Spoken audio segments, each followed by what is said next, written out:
Hello students, this is Rohit Kushwaha and today we are going to discuss a very important part of solution। तो बच्चों आज हम लोग discuss करेंगे कि डिस्टिलेशन क्या होता है एंड फ्रैक्शनल डिस्टिलेशन क्या होता है और डिस्टिलेशन एंड फ्रैक्शनल डिस्टिलेशन में डिफरेंस क्या होता है और इसमें IIT JEE नीट में किस टाइप के क्वेश्चन पूछे जाते हैं। क्लियर है? तो मैं यहाँ ज़्यादा कुछ आपको बस ये बहुत बेसिक सा डिफरेंस बताऊंगा क्योंकि आपको डिस्टिलेशन पता है खुद क्या होता है। मैं मेनली बताऊंगा कि फ्रैक्शनल डिस्टिलेशन क्या होता है, दोनों में डिफरेंस क्या होता है, आप डिस्टिलेशन कहाँ यूज़ कर सकते हो और कहाँ पर यूज़ नहीं कर सकते हो। क्लियर है? तो हम लोग स्टार्ट करते हैं डिस्टिलेशन से। तो देखो जैसा कि आप लोगों को याद है कि डिस्टिलेशन का यूज़ हम लोग कहाँ करते हैं, सॉलिड और लिक्विड को सेपरेट करने के लिए करते हैं। क्लियर है? देखो कैसे सेपरेट करते हैं हम लोग। तो देखो मेरी ड्राइंग इतनी अच्छी है नहीं, ठीक है ना, तो समझ जाना, बस मैं समझाऊंगा आपको, ठीक है, जल्दी में। देखो तो मैंने क्या किया, यहाँ पर मिक्सचर लिया। किसका मिक्सचर लिया? सॉलिड प्लस लिक्विड का, और मैंने टेम्परेचर कुछ क्या कर दिया, T टेम्परेचर ले लिया। ठीक है, और सॉलिड मैंने क्या लिया, नॉन वोलाटाइल, लिक्विड क्या लिया, वोलाटाइल, और मैंने T टेम्परेचर लिया। तो जैसे आप टेम्परेचर करोगे T, कोई भी टेम्परेचर करोगे, अब ये तो नॉन वोलाटाइल है तो ये तो इवापोरेट होगा नहीं, लिक्विड क्या है, वोलाटाइल है, तो लिक्विड क्या करेगा, इवापोरेट करेगा। इवापोरेट करेगा तो क्या होगा, इसकी वेपर बनेगी, तो मैंने वेपर लिख दिया। ठीक है ना? तो यहाँ पे क्या होगा, इसकी वेपर बन गई। अब वेपर बन गई तो मैंने क्या किया, इसको पाइप के थ्रू क्या कर दिया, यहाँ पे मैंने पाइप लगा दिया, उसको रिमूव कर दिया, यहाँ से निकाल दिया। ठीक है, और निकाल के मैंने क्या किया, मैंने यहाँ पर एक कंडेंसर लगा दिया। तो ध्यान से देखना बच्चों, समझ जाना कि कंडेंसर लगा हुआ है।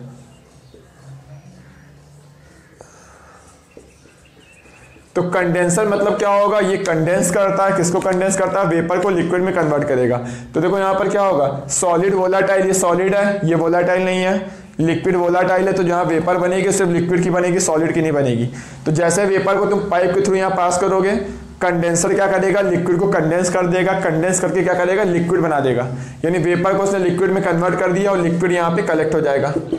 ठीक है, लिक्विड कलेक्ट हो जाएगा यहाँ पर, यानी यहाँ पर एक टाइम बाद अगर तुम देखोगे तो यहाँ पर सिर्फ सॉलिड बचेगा और यहाँ पर क्या बचेगा, लिक्विड बचेगा। इसका मतलब सॉलिड और लिक्विड क्या हो गया, सेपरेट हो गया है। तो डिस्टिलेशन का यूज हम लोग करते हैं सॉलिड और लिक्विड को सेपरेट करने के लिए।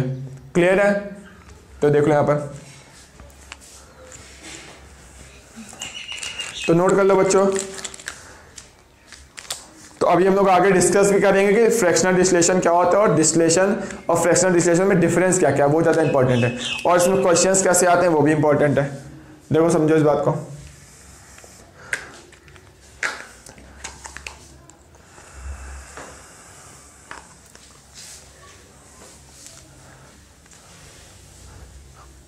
नोट कर लिया? तो बच्चों अगर मैं इसी में आपसे पूछूं कि हम लोगों ने यहाँ पर सॉलिड और लिक्विड को तो सेपरेट कर लिया, क्या हम लोग दो लिक्विड के मिक्सचर को इससे सेपरेट कर सकते हैं? आपको क्या लगता है, आप कमेंट करके बताना। क्या हम लोग दो लिक्विड के मिक्सचर को इस डिस्टिलेशन से सेपरेट कर सकते हैं? तो चलो देखते हैं कि सेपरेट कर सकते हैं कि नहीं कर सकते हैं। तो अगर मैं देखो बात करूँ कि सेपरेट कर सकते हैं कि नहीं कर सकते हैं, तो देखो मैं डिस्कस कर देता हूँ कि मान लो देखो मैंने उसी वही सेम चीज़ ली, मैंने क्या किया, एक कंटेनर लिया, इस कंटेनर मैंने दो लिक्विड लिया, एक लिक्विड A लिया, ठीक है, लिक्विड A लिया प्लस दूसरा मैंने लिक्विड B लिया।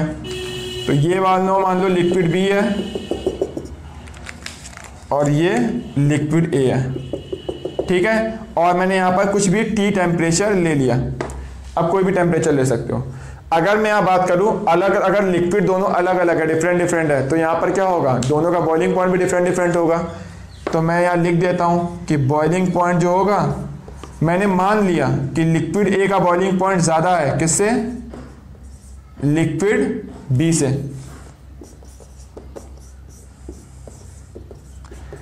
आ रही बात समझ में आप लोगों को? तो ये मैंने माना हुआ है, आप लिक्विड B का बॉइलिंग पॉइंट भी ज़्यादा मान सकते हो। तो मैंने मान लिया कि लिक्विड A का बॉइलिंग पॉइंट लिक्विड B से ज़्यादा है। तो अगर आप किसी भी T टेम्परेचर करोगे या फिर इसके बॉइलिंग पॉइंट का टेम्परेचर करोगे तो क्या होगा, अब इवेपोरेशन की प्रोसेस तो किसी भी टेम्परेचर पर होती है, इसका मतलब कोई भी टेम्परेचर ले लो, लिक्विड A लिक्विड B दोनों ही क्या करेंगे, इवेपोरेट करेंगे। आ रही बात समझ में? इवेपोरेट करेंगे मतलब यहाँ पर जो वेपर बनेगी वो लिक्विड A की भी बनेगी, लिक्विड B की भी बनेगी। यानी यहाँ पर जो वेपर फॉर्म में जो वेपर ए भी होगा, वेपर फॉर्म में क्या होगा, बी भी होगा, यानी यहाँ पर जो ए भी होगा और साथ में वेपर फॉर्म में क्या होगा, बी भी होगा। क्लियर है? तो बच्चों मैंने क्या किया, इसको एक पाइप से कनेक्ट कर दिया, यानी इस कंटेनर इस साइड को ओपन कर दिया। तो ओपन करोगे तो वेपर यहाँ से निकल जाएगी, पाइप के थ्रू निकल जाएगी। तो यहाँ पे कंडेंस कर दिया मैंने। जैसे आप इसको कंडेंस करोगे तो क्या होगा, वेपर को ये लिक्विड में कन्वर्ट कर देगा, और लिक्विड में कन्वर्ट करके लिक्विड यहाँ कलेक्ट हो जाएगा। यानी यहाँ पर क्या होगा, लिक्विड ए भी होगा और लिक्विड बी भी होगा। तो देखो दोनों साइड में क्या आ गया, यहाँ पर भी लिक्विड है लिक्विड भी था, और यहाँ पर भी लिक्विड है लिक्विड भी है। तो दोनों सेपरेट तो नहीं हुए ना, यानी हम लोग डिस्टिलेशन से दो लिक्विड को सेपरेट नहीं कर सकते हैं। ये जरूर हो सकता है कि यहाँ पर देखो बॉइलिंग पॉइंट ए का ज़्यादा है, तो इसका बॉइलिंग पॉइंट कम है, तो ये इवापोरेट ज़्यादा होगा। तो यानी ए और बी में किसकी वेपर ज़्यादा बनेगी, जिसका बॉइलिंग पॉइंट कम होगा। तो इसका बॉइलिंग पॉइंट कम है ना, तो उसकी वेपर ज़्यादा बनेगी। यानी भले हो तुम यहाँ पर दोनों बराबर ले लो, लिक्विड 50-50% ले लो, बट वेपर फॉर्म में वेपर बी ज़्यादा होगा और वेपर ए कम होगा। आ रही बात समझ में आप लोगों को? क्यों ज़्यादा होगा, ये क्यों कम होगा, क्योंकि दोनों में बॉइलिंग पॉइंट का डिफरेंस है। ठीक है ना? तो यहाँ पर बी का परसेंटेज ज़्यादा होगा और यहाँ पर ए का परसेंट कम होगा। तो यहाँ पर जब आप देखोगे तो बी का परसेंट ज़्यादा होगा और ए का परसेंट कम होगा। ऐसा क्यों हो रहा है, क्योंकि बॉइलिंग पॉइंट के डिफरेंस की वजह से हो रहा है। इसी प्रकार से अगर आप क्या करो, बॉइलिंग पॉइंट में जितना ज़्यादा डिफरेंस लोगे, बी का परसेंटेज उतना ज़्यादा बढ़ेगा और ए का परसेंट उतना ज़्यादा कम होगा। तो आप ये एक साइड से बोल सकते हो कि अगर आपने अगर आप डिस्टिलेशन कर रहे हो और बॉइलिंग पॉइंट में 50 डिग्री सेल्सियस का डिफरेंस है, ठीक है ना, 50 या 50 से ज़्यादा का डिफरेंस है, तो आप दो लिक्विड को सेपरेट कर सकते हो। बट फिर भी वो 100% सेपरेट नहीं होगा, क्योंकि जितना ज़्यादा बॉइलिंग पॉइंट में डिफरेंस होगा उतना ज़्यादा यहाँ पर क्या होगा, डिफरेंस होगा परसेंटेज में। आ रही समझ में? क्योंकि जिसका बॉइलिंग पॉइंट कम होगा वो इवापोरेट ज़्यादा करेगा।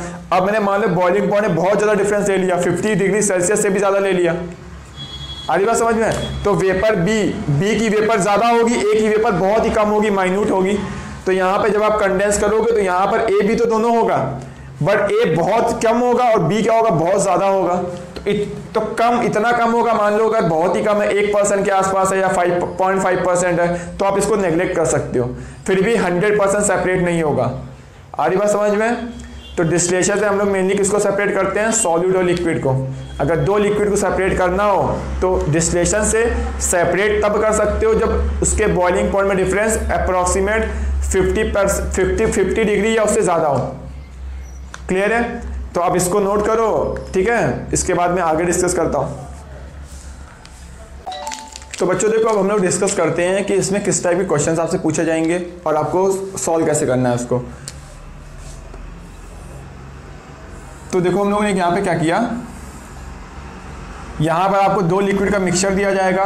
मान लो यहाँ पे लिक्विड ए दिया हुआ है प्लस लिक्विड बी दिया हुआ है, तो मैंने दो लिक्विड का मिक्सचर ले लेता हूँ। तो ये आपको मिक्सचर दिया हुआ है, ठीक है।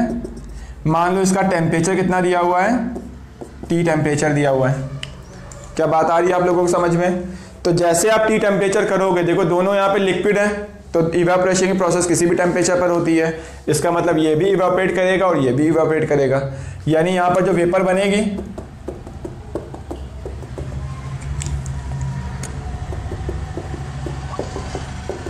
वो किसकी वेपर बनेगी, दोनों की वेपर बनेगी। तो ये कंटेनर क्लोज है, तो दोनों लिक्विड इवेपोरेट करेंगे, दोनों वेपर बनाएंगे, ठीक है। और वेपर बनेगी तो एक टाइम बाद क्या होगा, लिक्विड और वेपर दोनों क्या आ जाएंगे, इक्विलिब्रियम पर आ जाएंगे, ठीक है। अब इक्विलिब्रियम पर आ जाएंगे। देखो अब आपसे पूछा क्या जाएगा, आपसे बोला जाएगा कि यहाँ पर जो वेपर बनी हुई है, तो यहाँ पर वेपर ए भी होगा प्लस वेपर बी की भी होगी। क्या बच्चों आ रही है आपको बात समझ में? तो अब देखो आपसे पूछा इसमें क्या जाएगा कि वेपर फेस में बताओ मोल फ्रैक्शन कितना होगा, लिक्विड ए का और लिक्विड बी का। आ रही समझ में आप लोगों को बात? तो यहां पर देखो क्या होगा, मैंने यहां पे मान लिया इफ बॉइलिंग पॉइंट जो लिक्विड ए का है वो ज्यादा है किससे, बॉइलिंग पॉइंट लिक्विड बी से।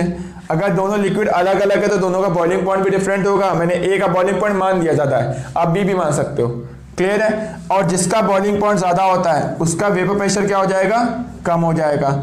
यानी लिक्विड ए का वेपर प्रेशर कम होगा और vapour pressure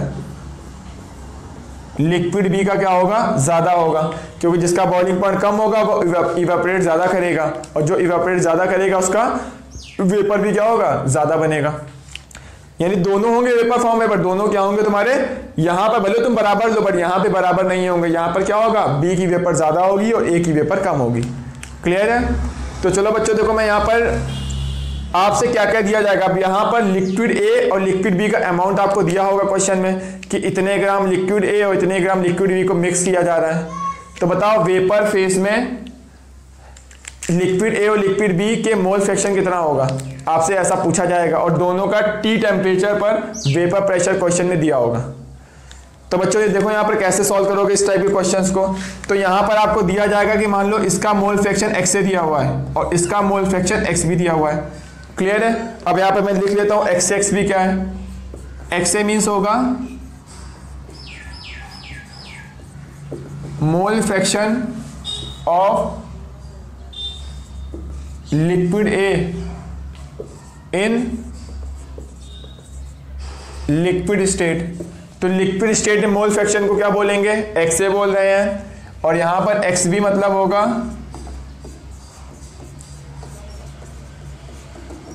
mole fraction of liquid be in liquid phase. ठीक है ना?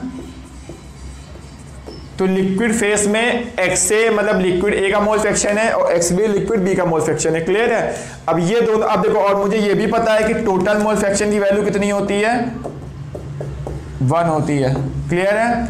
अब चलो आते हैं, अब जब देखो दोनों लिक्विड इवेपोरेट करेंगे तो वेपर में भी क्या होगा, कुछ ना कुछ मोल बनेंगे लिक्विड ए के, और वेपर बी के भी मोल बनेंगे। मोल बनेंगे मतलब मैं बोल सकता हूं मोल होगा तो कुछ ना कुछ अमाउंट होगा। क्लियर है? तो मैंने मान लिया कि यहां पर वेपर ए का मोल फ्रैक्शन कुछ वाई ए है और वेपर बी का मोल फ्रैक्शन वाई बी है। क्लियर है?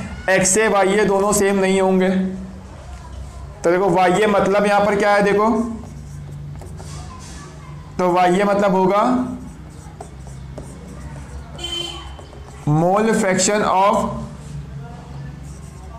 Liquid A in vapour face. ठीक है ना? वेपर फेस में लिक्विड ए का मोल फ्रैक्शन कितना है, और वाई बी मतलब क्या होगा, mole fraction of liquid be in vapour face. Clear है? तो एक्स से एक्स बी भी मोल फ्रैक्शन है, वाई ए वाई भी मोल फ्रैक्शन है, बट ये लिक्विड फेस में और ये वेपर फेस में है, और टोटल मोल फ्रैक्शन की वैल्यू कितनी होती है, 1 होती है, जैसा कि आप लोगों को पता है। क्लियर है? तो आप देख लो, आपको किसी भी प्रॉब्लम में अगर किसी भी पॉइंट में अगर डाउट है तो पूछ सकते हो आप। तो मैं इसको, ठीक है, नोट करो। अब बच्चों यहाँ पर ध्यान से देखो, यहाँ पर अगर मैं पूछूं टोटल प्रेशर कितना होगा, तो जैसा कि हम लोगों को पता है टोटल प्रेशर कितना होता है, Dalton's law of partial pressure याद है हम लोगों को, पीए प्लस पीबी होता है। क्लियर है? और पीए की वैल्यू आप कैसे निकाल सकते हो, हम लोगों ने पढ़ा हुआ है, क्या पढ़ा हुआ है, राउल्ट्स लॉ डिस्कस किया हम लोगों ने। तो पीए इक्वल टू क्या होता है, इसका टी टेम्परेचर में प्योर फॉर्म में वेपर प्रेशर कितना है इनटू मोल फ्रैक्शन। तो यहाँ पर लिक्विड फेस में मोल फ्रैक्शन होता है। अगर मैं पीबी की वैल्यू पूछूं कितनी होगी, पीबी इक्वल टू क्या होगा, पीबी नॉट होगा इनटू एक्सबी होगा, जो कि अभी तक हम लोग पढ़ चुके हैं वेपर प्रेशर में। अगर आपने अभी तक वो वीडियो नहीं देखा तो आप प्लीज़ सॉल्यूशन की प्लेलिस्ट में जाइए और उस वीडियो को वॉच कीजिए। ठीक है? तब आपको ये भी समझ में आ जाएगा। अब देखो पार्शियल प्रेशर की वैल्यू तो निकाल ली हम लोग ने, मोल फ्रैक्शन कैसे निकाला, लिक्विड फेज में मोल फ्रैक्शन कितना होता है इनटू उसका प्योर फॉर्म में वेपर प्रेशर कितना है। अब देखो बच्चों यहाँ पर ध्यान से, यहाँ पर हम लोग डाल्टन्स लॉ भी लगा सकते हैं, वो लगा सकते हैं, क्या बोलते हैं, डाल्टन्स लॉ। तो एक डाल्टन्स लॉ तो ये total pressure equal to sum of partial pressure होता है। और पार्शियल प्रेशर की वैल्यू कैसे निकालते हैं, याद करो गैसियस स्टेट में पढ़ा है हम लोगों ने कि वेपर फेस में mole fraction into total pressure, याद है आप लोगों को। तो मोल फ्रैक्शन वेपर फेस में कितना है, वो जो मोल फ्रैक्शन होता है वहां पे वेपर फेस होता है, और यहाँ पे मोल फ्रैक्शन लिक्विड फेस में होता है। तो डाल्टन्स लॉ क्या होता है, partial pressure equal to mole fraction, यहाँ पे हम लोगों ने वाई ए माना हुआ है, इनटू टोटल प्रेशर हो गया।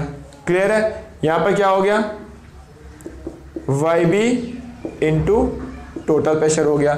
यानी यहाँ पे मैंने पार्शियल प्रेशर की वैल्यू दो तरीके से कैलकुलेट की, एक राउट्स लॉ से की और एक डाल्टन्स लॉ से की। बट राउट्स लॉ लगाते हैं तो जहाँ मोल फ्रैक्शन होता है वो लिक्विड फेस में होता है, और जब हम लोग डाल्टन्स लॉ लगाते हैं जो मोल फ्रैक्शन होता है वो वेपर फेस में होता है। आ रही बात समझ में आप लोगों को? तो आप ये वाली वैल्यू उठा के अगर यहाँ पर रखो तो यहाँ पर क्या आएगा, total pressure equal to PA0 XA plus PB0 XB। आ रही बच्चों बात आप लोगों को समझ में? ठीक है। अब देखो यहाँ पर पार्शियल प्रेशर की दो वैल्यू आ गई, चाहे आप यहाँ से कैलकुलेट करो चाहे आप यहाँ से कैलकुलेट करो, दोनों से आंसर सेम आएगा। यानी ये वाली वैल्यू और ये वाली वैल्यू दोनों वैल्यू इक्वल है। अगर दोनों वैल्यू इक्वल है तो मैं दोनों को सेम कर देता हूँ। तो PA इक्वल टू क्या लिखा हुआ है, PA0 XA equal to YA into P total. Clear है? वैसे ही देखो यहाँ पर PB इक्वल टू क्या लिखा हुआ है, PB0 into XB equal to YB into P total. Clear है? और आप क्या करो, इन दोनों को डिवाइड कर दो। तो जैसे ही इस इक्वेशन को मैंने फर्स्ट मान लिया, इस इक्वेशन को सेकंड मान लिया, तो जैसे आप फर्स्ट डिवाइड बाई सेकंड करोगे, ठीक है ना, तो टोटल प्रेशर से क्या होगा, टोटल प्रेशर कैंसिल हो जाएगा। यानी यहाँ पर जो रेशियो आएगा मैं वो लिख देता हूँ। तो फर्स्ट डिवाइड बाई जब आप सेकंड करोगे तो यहाँ पर YA डिवाइड बाई YB का जो रेशियो आएगा वो कितना आएगा, PA0 XA divide by PB0 XB आएगा। क्लियर है? और जैसा कि मुझे पता है, इसके पहले जस्ट मैंने लिखा था कि टोटल मोल फ्रैक्शन कितना होता है, 1 होता है। क्लियर है? तो आपसे क्या होगा, PA0 PB0 क्वेश्चन में गिवन होगा, मैं आपको लिख देता हूँ। क्वेश्चन में आपको गिवन क्या क्या होगा, PA0 की वैल्यू क्वेश्चन में गिवन होगी, PB0 की वैल्यू क्वेश्चन में दी होगी, और आपको हो सकता है वेट क्वेश्चन में दिया हो दोनों का, या फिर वेट ना दिया होगा तो हो सकता है मोल डायरेक्ट दिए हो। ठीक है? या फिर हो सकता है आपको मोल फ्रैक्शन दिया हो। यानी इतनी इंफॉर्मेशन देगा कि XA और XB आप कैलकुलेट कर लोगे। PA0 PB0 क्वेश्चन में दिया होगा तो यहाँ से YA बाई YB का रेशियो आ जाएगा, और YA plus YB equal to 1 दिया हुआ है। तो आप क्या करोगे, इन दोनों इक्वेशन को सॉल्व कर लोगे तो YA और YB की वैल्यू आ जाएगी। क्लियर है? और YA YB क्या था, वेपर फेज से मोल फ्रैक्शन कितना है वो था। तो आपसे पूछा जाएगा, दो लिक्विड का मिक्सचर दिया जाएगा, दोनों को मिक्स कर दिया जाएगा, तो बोला जाएगा कि calculate mole fraction of liquid A and liquid be in vapour phase. तो हम लोग उसको ऐसे ही कैलकुलेट कर सकते हैं। ठीक है ना? तो इसी पे देखो हम लोग अब क्वेश्चन ही करने जा रहे हैं। अगर आपको अभी भी कोई डाउट हो तो प्लीज़ आप कमेंट करके पूछ सकते हैं। ठीक है ना? तो एक हम लोग क्वेश्चन करेंगे सॉल्व अभी, उसके बाद मैं फ्रैक्शनल डिस्टिलेशन डिस्कस करूंगा। ठीक है? फिर दोनों में मैं डिफरेंस बताऊंगा क्या होता है, फिर एजियोटॉप्स क्या होते हैं। क्लियर है? तो आप इसको नोट कर लीजिए।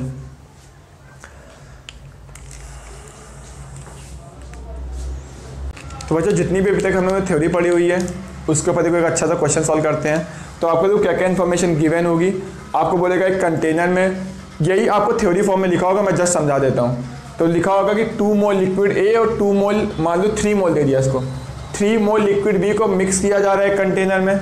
बोलेगा इसका PA0 और PB0 क्वेश्चन में दिया हुआ है, और आपको YA और YB की वैल्यू कैलकुलेट करनी है।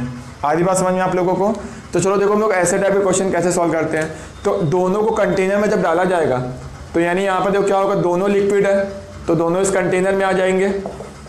इस कंटेनर में क्या होगा, लिक्विड ए भी होगा, प्लस इस कंटेनर में क्या होगा, लिक्विड बी भी होगा। ठीक है? और किसी T टेम्परेचर पे दोनों का वेपर प्रेशर दिया जाएगा। तो मान लो मैंने T टेम्परेचर कर दिया। ठीक है? अब अगर दोनों लिक्विड है तो इवेपोरेशन की प्रोसेस किसी भी टेम्परेचर पर होती है, यानी दोनों लिक्विड इवेपोरेट करेंगे, यानी दोनों की यहाँ पे वेपर बनेगी, लिक्विड ए की भी बनेगी और बी की भी बनेगी। क्लियर है? फिर दोनों के बीच में क्लोज कंटेनर है तो इक्विलिब्रियम भी आएगा। क्लियर है? और इक्विलिब्रियम पर इन दोनों की वेपर प्रेशर लगा रही होगी, कितना लगा रही होगी ये क्वेश्चन में आपको गिवन है। आपसे पूछा जाएगा YA और YB की वैल्यू कैलकुलेट करो। ठीक है? तो क्वेश्चन मार्क का साइन है। तो देखो हम लोग YA YB कैसे कैलकुलेट करते हैं, अभी जस्ट हम लोगों ने डिस्कस किया। ठीक है? अब देखो यहाँ पर 2 मोल दिया है, 3 मोल दिया, तो यहाँ पर दिया हुआ है A के मोल कितने हैं लिक्विड फेस में, ये लिक्विड फेस में इसके मोल कितने हैं देखो मैं लिख देता हूँ। Na इक्वल टू 2 दिया हुआ है और Nb इक्वल टू 3 दिया हुआ है। क्या आपको बात समझ में आ रही है? तो देखो हम लोग यहाँ पर पहले XA निकालते हैं। XA की वैल्यू मतलब मोल फ्रैक्शन A का कितना होगा। क्यों मैं XA निकाल रहा हूँ, क्योंकि याद अभी हमने जस्ट फॉर्मूला पढ़ा था कि YA बाई जो YB होता है इक्वल टू क्या होता है, PA0 XA divide by PB0 XB होता है, और ठीक है। और हम लोग ने पढ़ा YA plus YB equal to क्या होता है 1 होता है, ठीक है। तो XA की वैल्यू क्या होगी A के मोल बाई टोटल मोल, और XB क्या होगा B के मोल बाई टोटल मोल्स, ठीक है। अब चलो यहाँ वैल्यू पुट करते हैं। तो यहाँ से आएगा YA बाई YB का रेशियो आएगा PA नॉट दिया है 200 इंटू 2/5, ये दिया हुआ है 300 इंटू 3/5, क्लियर है। तो इसको चलो हम लोग सॉल्व करेंगे तो वैल्यू आएगी 4/9 आएगा।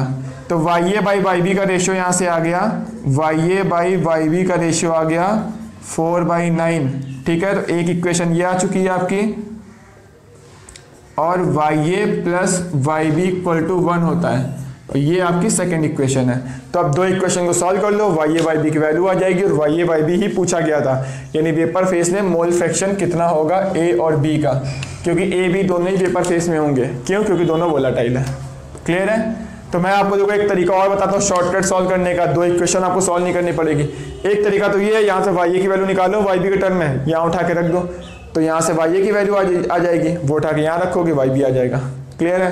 ये दूसरा मेथड और है, मैथ थोड़ा यूज करते हैं हम लोग। मैथ कैसे यूज करेंगे, अगर YA बाई YB का रेशियो ये है, YA प्लस YB ये है, तो आप यहाँ से डायरेक्ट निकाल सकते हो। YA की वैल्यू क्या होगी 4/4 प्लस 9, यानी 4 बाई कितना आ गया 13 आ गया। सेम ऐसे या YB भी निकाल सकते हो, तो YB क्या होगा 9/4 प्लस 9, यानी आएगा 9/13।